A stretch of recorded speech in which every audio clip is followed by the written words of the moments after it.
नमस्कार, मी अर्चना. गावकडच्या रेसिपी या चॅनलवर तुमचं स्वागत. मी तुम्हाला फटाफट बनणारी बटाट्याची सुक्की भाजी दाखवणार आहे.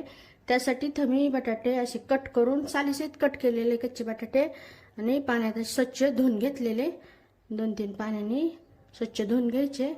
तर हे पाणी काढून टाकायचं. भांड्यामध्ये तेल टाकायचं. यामध्ये बटाट्याचं पुडी गॅसच्या मोठी ठेवून बटाटे वरती परतून घ्यायचे. बटाटे छान असे परतून झालेले, रंग बदललेला आहे आणि खमंगाचा सुगंध सुटलेला. तर गॅसच्या कमी करायची. आता तो थोडीशी हिरवी मिरची अशी कट करून घेतलेली परतून घ्यायचं.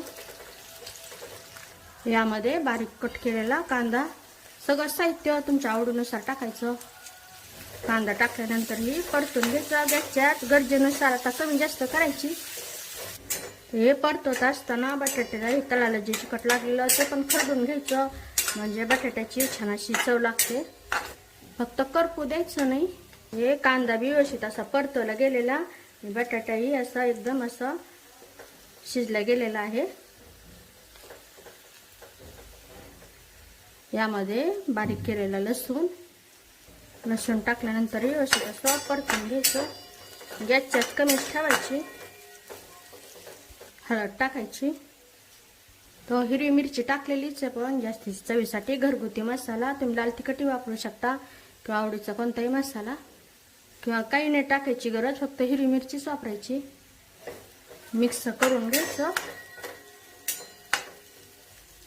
हे मिक्स करत असताना हे तळायला लागलेलं काढून घ्यायचं. त्याच्यात मिक्स करायचं. त्याला एकदम चवदार लागते. यामध्ये चवीनुसार मीठ टाकल्यानंतर ही व्यवस्थित असं परतून घ्यायचं. एकदम बारीक असं हे बटाट्याची चटणी तयार झालेली. आपण वाफवूनही नाही घेतली, फक्त परतून घेतलेली.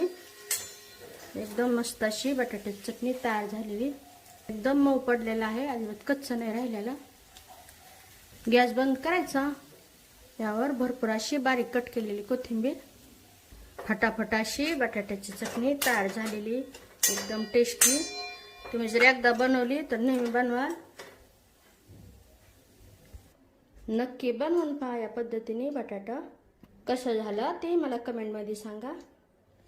अशा माझ्या साध्या सोप्या पण टेस्टी रेसिपीज तुम्हाला आवडत असतील, माझ्या चॅनलला सबस्क्राईब करा. चॅनलवरच्या बाकी रेसिपीजही पहा. आवडल्या तर त्यांनाही लाईक करा.